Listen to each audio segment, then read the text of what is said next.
It's a night minemo, yeah. Wake up plus 5 way. Again and again, you're not your skills at you way. Again and again, skills, ininewe taini sana aiwa oticharorana nasi baby wasondikanya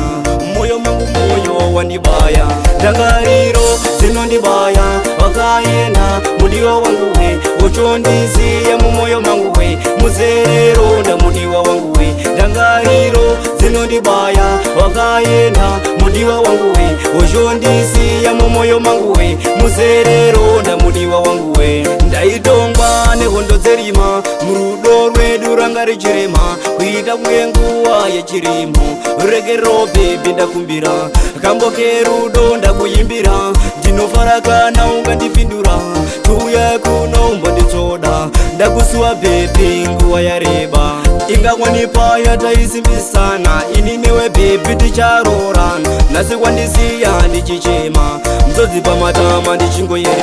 dangariro zinondibaya wakaenda mudiwa wangu we uchondisiya mumoyo mangu we muzerero ndamudiwa wangu we dangariro zinondibaya wakaenda mudiwa wangu we uchondisiya mumoyo mangu we muzerero ndamudiwa wangu we ndaisaziva rudo rinorwadza moyo mangu bebi wasondibaya payawaniwani taisimbisana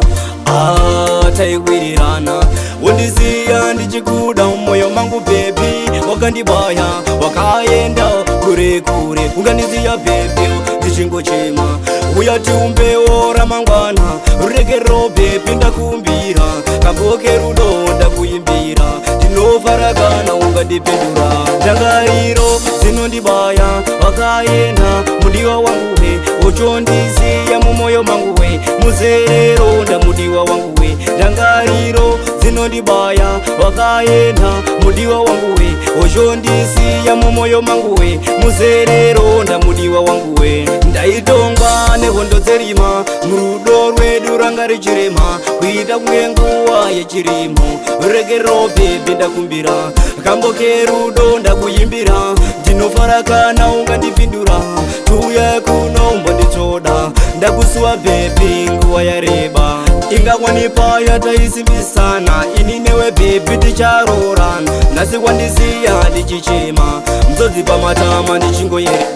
dangariro zinondibaya wakaenda mudiwa wangu we uchondisiya mumoyo mangu we muzerero ndamudiwa wangu we dangariro zinondibaya wakaenda mudiwa wangu we uchondisiya mumoyo mangu we muzerero ndamudiwa wangu we